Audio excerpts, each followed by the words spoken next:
শহরের আকাশে হঠাৎ ঝলকে ওঠা আলোর রেখা, ভয়ে কেঁপে ওঠে অনেকে। বজ্রপাতের ফলে প্রাণহানির মতো ঘটনাও ঘটে থাকে, ক্ষয়ক্ষতি হয় সম্পদের। সবথেকে বড় কথা হলো, বজ্রপাতের মতো প্রাকৃতিক দুর্যোগ নিয়ন্ত্রণ করা অত্যন্ত কঠিন। কিন্তু যদি বলা হয় এখন মানুষ ইচ্ছে মতো বজ্রপাত ঘটাতে পারে।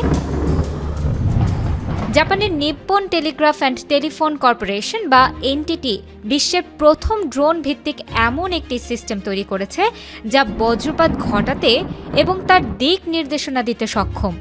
এনটিটি গ্রুপ বজ্রপাতকে নিয়ন্ত্রণ করার জন্য বছরের পর বছর ধরে কাজ করে আসছে। কিন্তু কিভাবে কাজ করে এই ড্রোনটি?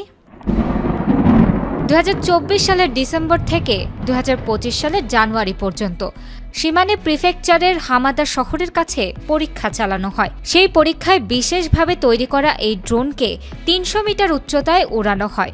এর সাথে একটি পরিবাহী তার লাগানো থাকে। এই তারটি ড্রোনটিকে মাটিতে থাকা একটি সুইচের সাথে সংযুক্ত রাখে। কালো মেঘ যখন আসে তখন গবেষকরা একটি সুইচ চালু করে বৈদ্যুতিক পরিবর্তন ঘটান। ফলাফল, একটি বজ্রপাত ঠিক ড্রোনটির দিকেই আকৃষ্ট হয়। কোম্পানির দাবি, ড্রোনটি বজ্রের মেঘের নিচ থেকে বিদ্যুতের ঝলক তৈরি করতে পারে।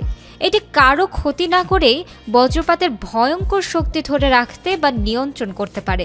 আর এই সব কিছুই ঘটে আকাশের মাঝখানে।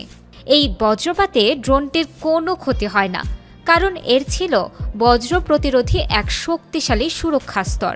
পরীক্ষায় দেখা যায় বজ্রপাত নিরোধক রড বা খাঁচা 98% সুরক্ষা দেয় এবং 150 কিলো অ্যাম্পিয়ার পর্যন্ত শক্তি সহ্য করতে পারে, যা সাধারণ বজ্রপাতের চেয়ে 5 গুণ বেশি। উচ্চ ভবনগুলোতে বজ্রপাত নিরোধক রড লাগানো হয়। এটি কিছুটা সুরক্ষা প্রদান করলেও পুরোপুরি সুরক্ষা দিতে পারে না, কিন্তু এই ড্রোন তা সহই প্রতিহত করতে পারে। এনটিটির লক্ষ্য বজ্রপাতকে শুধু প্রতিহত করা নয়, বরং তার শক্তিকে সংগ্রহ করে ভবিষ্যতে ব্যবহার করা। অর্থাৎ এনটিটি এমন এক পৃথিবী চায় যেখানে ড্রোন শহরকে বজ্রপাত থেকে রক্ষা করবে এবং সেই বজ্রশক্তিকে সংরক্ষণ করবে।